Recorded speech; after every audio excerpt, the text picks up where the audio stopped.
Hello, hello, j'espère que vous allez bien, malgré le temps qui est un petit peu maussade. Ce matin, je suis sortie, il pleuvait. Donc, autant vous dire que quand je suis rentrée, je ressemblais à un mouton, c'était assez drôle. Donc, on a posé bébé lisse et puis on s'est mis au boulot. Mais c'est vrai que le temps n'est pas top. Donc, quand le temps n'est pas top, et ben souvent, je vous dis de prendre sur vous et puis justement d'apporter une certaine joie dans vos journées. Mais je dois avouer qu'aujourd'hui, moi-même, je suis un petit peu maussade. Un petit peu maussade parce que ce matin, enfin voilà, il s'est passé quelque chose dans ma vie et, euh, et ça fait à peu près, ça s'est prolongé sur 2 mois, on va dire. Et là, ça fait à peu près une semaine où vraiment j'ai été mise, on va dire, je me suis pris un râteau. Alors, tout va bien avec mon mari, je vous rassure. Mon amour de Lise va très bien et heureusement qu'il est là pour me rassurer sur pas mal de points et m'accompagner.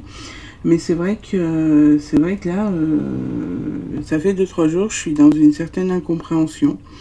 Et chose étonnante, c'est que j'ai vu sur un podcast que j'ai regardé une dame qui est chamane et qui racontait que souvent il se passait des choses dans nos vies et on ne pouvait pas en avoir le contrôle. C'est une chose que je vous dis souvent aussi. Je vous dis aussi souvent que des personnes vont entrer et sortir de vos vies pour certaines raisons, donc pour faire travailler, pour vous faire avancer, pour vous faire prendre conscience quelquefois de certaines choses. Et, mais on a toujours une raison, on arrive toujours à trouver la raison pourquoi cette personne est entrée dans sa vie, pourquoi elle en est sortie. Si on fait un petit peu le tour sur la relation, qu'elle soit sociale, amicale, professionnelle, peu importe, on fait le tour un petit peu sur la question, on se rend compte de ce qui est mis en lumière, de ce que ça va travailler sur nous, enfin voilà, et ce que ça nous a apporté surtout. Mais là, aujourd'hui, je dois avouer, je suis restée dans une incompréhension. Euh, alors, je dis pas que j'ai pas fait d'erreur, peut-être que j'en fais, peut-être que j'en dis aussi. On n'est pas parfait, on est humain avant tout. Et moi, la première, même si je prône régulièrement la joie, la paix, l'amour, voilà, toutes ces petites choses qui vont vous permettre de rendre vos vies beaucoup plus belles. Ben là, c'est moi qui ai eu un coup de mou en fait. Euh, j'ai été très touchée. Euh, j'ai été très touchée et j'ai pas de réponse à ma question. Et c'est surtout ça. Souvent, quand on est amis, quand on a des amis proches ou même la famille, on arrive quand même quand on se reproche des choses ou quand on ressent des choses, on arrive à le dire, alors avec les bons mots ou avec les mauvais, peu importe, mais on arrive quand même à s'exprimer. Je vous dis souvent aussi que lorsque vous avez quelque chose à dire, il faut le dire et le sortir. Non pas pour pointer du doigt ce que la personne a fait, mais surtout pour exprimer ce que vous ressentez. Et moi, c'est ce que j'ai fait. Pardon. C'est ce que j'ai fait. J'ai exprimé ce que je ressentais. J'ai exprimé mon mal-être, mon incompréhension, tout en gardant une bienveillance, en comprenant qu'une personne, des fois, a besoin d'être seule. Une personne a besoin de se retrouver ou tout simplement de prendre l'air un petit peu. Et c'était vraiment dans cet objectif-là, en ouvrant une porte, en disant, s'il te plaît, qu'est-ce que j'ai fait? Qu'est-ce que j'ai pu faire qui a pu te froisser ou qui a pu... euh, et en fait, je suis restée sans réponse. Alors quand c'est une personne que vous ne connaissez pas ou très peu, ça va avoir un impact immédiat. Mais lorsque c'est une personne que vous connaissez depuis très longtemps, une personne que vous appréciez vraiment, une personne qui a partagé des moments de vos vies, qui a partagé les douleurs, qui a partagé les joies, et que la réponse n'y est pas, et que vous savez que vous avez fait aussi du mal à cette personne, même si vous vous en êtes pas rendu compte, et que vous restez devant un mur blanc, c'est super compliqué. En tout cas, pour moi, c'est super compliqué. En rester là, peut-être, c'est-à-dire laisser le choix et le droit à cette personne de ne pas s'exposer, ben écoutez, j'ai envie de dire, ben c'est son choix et c'est son droit, mais c'est aussi mon droit à moi de me demander pourquoi, pour pouvoir peut-être m'exprimer, m'expliquer, peut-être que c'est un malentendu, peut-être, enfin voilà, il y a trop de peut-être. Bref. Et du coup, je me suis dit, j'allais faire un tirage. Et en fait, je n'y arrive pas aujourd'hui. Donc peut-être par rapport à mon état d'esprit qui est bloqué, hein, tout simplement. Et peut-être par le sentiment de rejet. Vous savez, ces blessures de rejet, blessures d'abandon. Et je crois que ça a réveillé ça en moi, la blessure du rejet. J'ai toujours vu en l'autre l'amour, la joie. J'ai toujours cherché chez la personne, même si elle était froide, ce qui faisait cette petite flamme en elle pour essayer de la comprendre. Et en fait, je viens de m'apercevoir que je n'aimais pas qu'on ne m'aimait pas.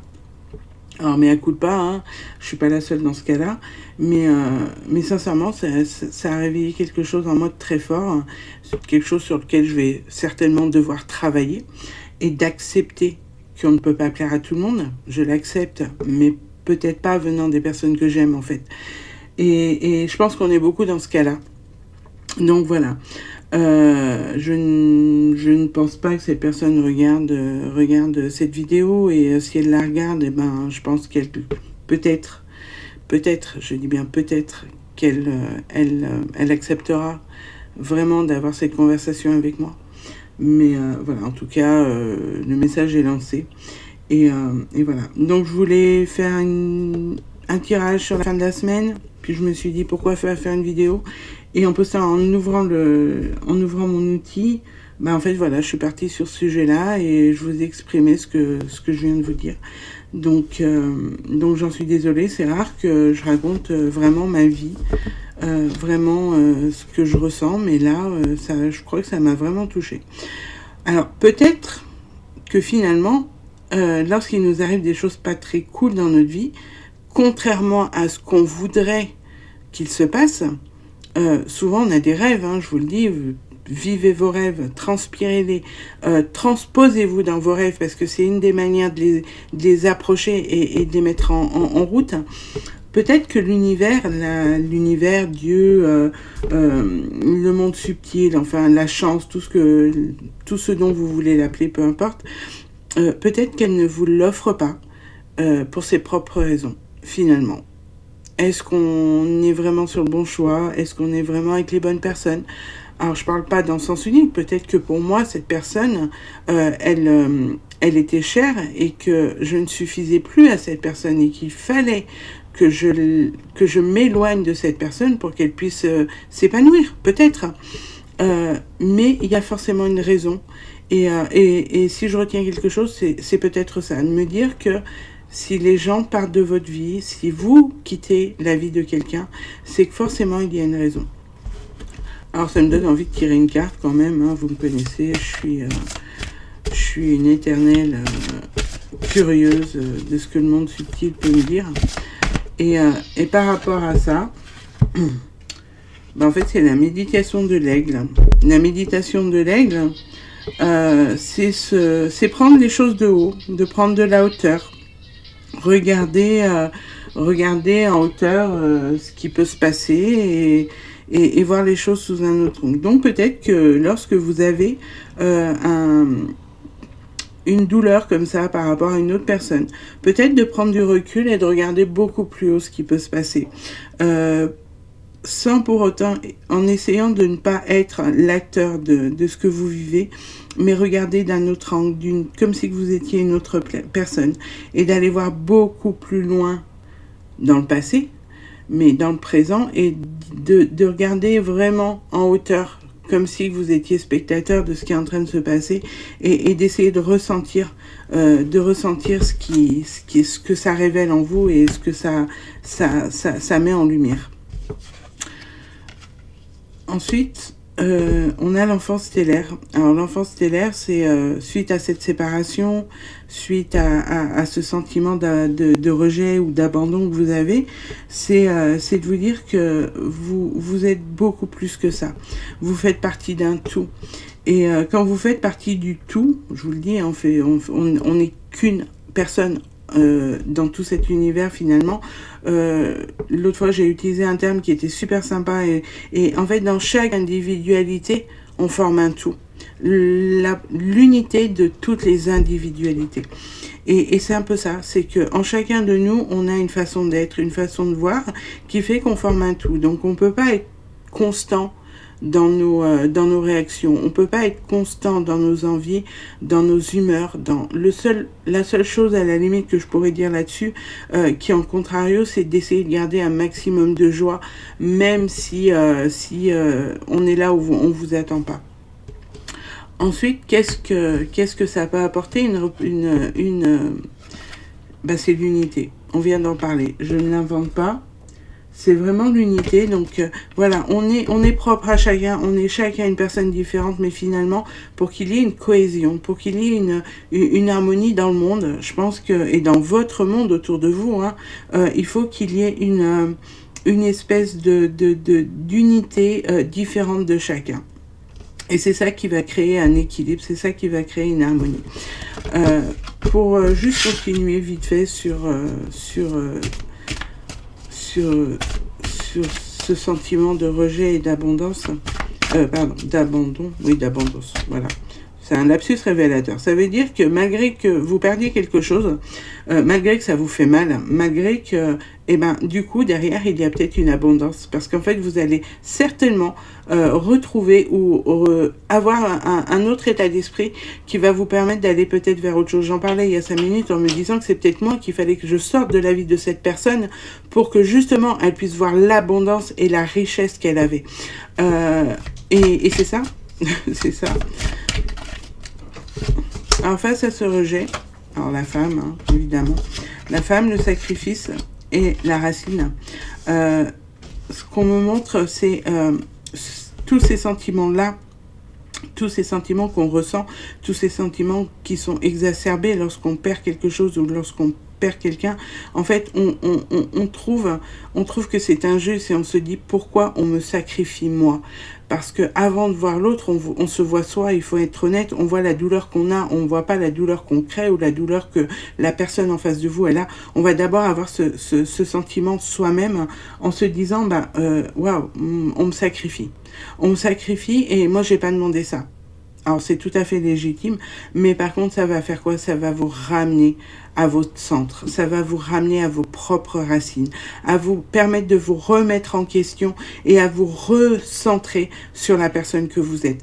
Donc, finalement, en vous parlant, je fais mon autothérapie, hein, tout simplement, mais je me dis que lorsqu'on a mal et qu'on se sent sacrifié, quand on se sent bafoué, finalement, la seule chose à faire, c'est de retrouver qui on est et vraiment de se dire qu'est-ce que je suis, qu'est-ce que je veux, où je veux aller à présent, sans penser au passé, parce que finalement le passé, on n'y revient pas, mais vraiment à cet instant présent, qu'est-ce que je vais faire de tout ça? Mais il faut que je le fasse de la meilleure façon. À une époque, je disais, on a le choix de faire plein de choses. Il arrive que des fois, on n'a pas le choix. Voilà, la preuve en est, il arrive des choses, on n'a pas le choix, ça arrive, c'est comme ça. Et finalement, dans ce choix, il va falloir qu'on fasse le meilleur. On va faire les meilleurs compromis. On va faire essayer de trouver le chemin le meilleur pour soi. On va essayer de trouver la relaxation la meilleure pour soi. Donc finalement, c'est ça, c'est se recentrer sur soi-même. Et est-ce que c'est des claques que la vie nous donne pour justement se dire « Ouh là là, tu t'éparpilles un peu trop ». Mais le fait de t'éparpiller, peut-être que tu vas dans des directions qui sont pas bonnes, on arrête là. Voilà, tout simplement. Je vais en tirer encore une ou deux parce que je trouve ça assez intéressant. Le recentrage sur soi quand on a une douleur. Et en fait, ça permet quoi? Ça va vous permettre, tout simplement, de reconstruire petit à petit, sans faire les mêmes erreurs. Que ce soit d'un côté ou d'un autre, je tiens à dire que je ne blâme personne, je n'accuse personne. Mais sincèrement, le fait d'avoir ce coup, ça va vous permettre de vous repositionner au centre de votre vie et de voir beaucoup plus loin et beaucoup plus large. Parce que là, vous êtes devant une renaissance, devant quelque chose qu'il va falloir recréer. Et ce qu'on me dit souvent, c'est le silence qui va vous permettre d'avancer. Alors, si je retranspose à mon histoire, le silence, c'est quoi? C'est peut-être d'exprimer ce qu'on avait à dire et puis de laisser le meilleur choix aux autres. Maintenant, je me tais. Maintenant, je reviens pas dessus parce qu'une décision a été prise. Ce n'est pas ma décision, mais cette décision a été prise et on doit la respecter. Donc, je reste dans le silence et je vais pas aller chercher puisque j'ai ouvert une porte. Si la personne a envie de revenir, la porte est ouverte. Si elle n'a pas envie de revenir, c'est son choix. Et dans un ordre plus général, à présent, lorsque vous commencez à reconstruire votre chemin, à repartir dans un petit point de départ en vous disant bon maintenant il faut que j'avance, peut-être de pas trop en dire et vraiment avant de raconter ce que vous sentez, ce que vous allez faire, peut-être de prendre du recul et de vérifier que vous êtes en connexion avec vous-même et vraiment ressentez sur vous-même. Donc voilà, je pense que c'est pas mal. Ça. Et en conclusion, alors je suis vraiment désolée, ne voyez pas la mort comme la mort. En conclusion, j'ai la mort. Donc la mort, la fin d'un cycle, la fin de quelque chose, la fin d'une ancienne façon de voir les choses, la fin d'une activité, la fin. Mais la fin, ça engendre quoi surtout ? Il y a forcément quelque chose après la fin, et il y a toujours le renouveau, il y a toujours le soleil après la nuit, il y a toujours la pluie après le beau temps après la pluie. Voilà, donc finalement, quand on se retrouve devant une blessure, que cette blessure ne vous appartient pas, entre guillemets, qu'elle n'est pas provoquée dans la conscience, peut-être que ça met un terme à quelque chose et que ça va vous permettre et me permettre de repartir sur de nouvelles bases, de repartir sur un nouveau chemin, peut-être qui sera plus centré sur ma façon de voir les choses à moi et tout simplement votre façon de voir les choses à vous. Mais écoutez, je vous remercie de m'avoir écouté pendant à peu près un quart d'heure. Je suis vraiment désolée, j'avais pas prévu de vous raconter tout ça, mais finalement ça m'a fait du bien. Parce que comme je vous dis, quand on dit les choses, souvent on fait son autothérapie. Et je vous remercie de m'avoir écouté.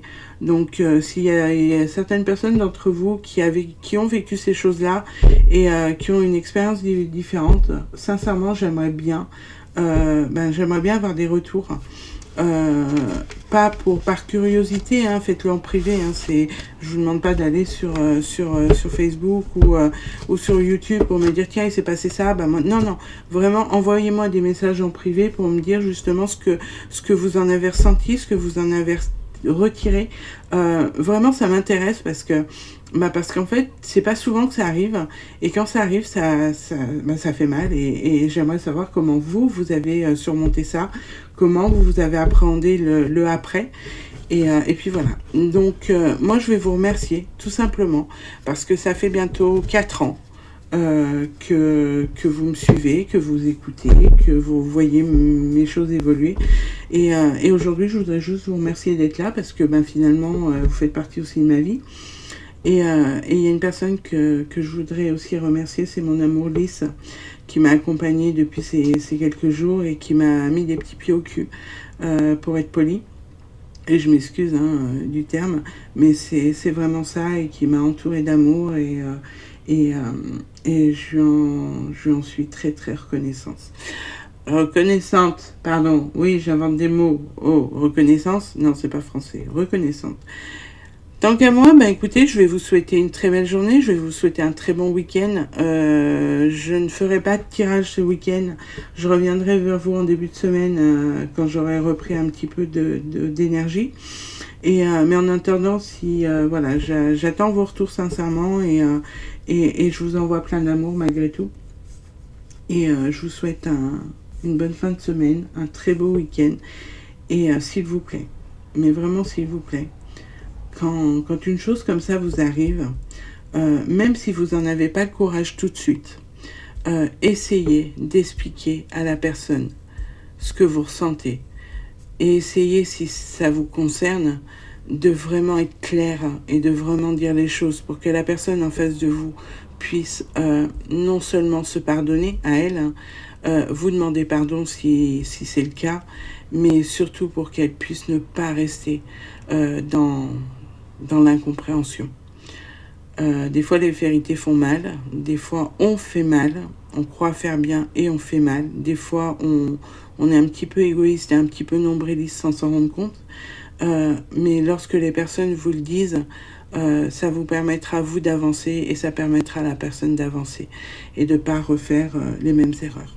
Je vous embrasse fort et je vous dis à très bientôt.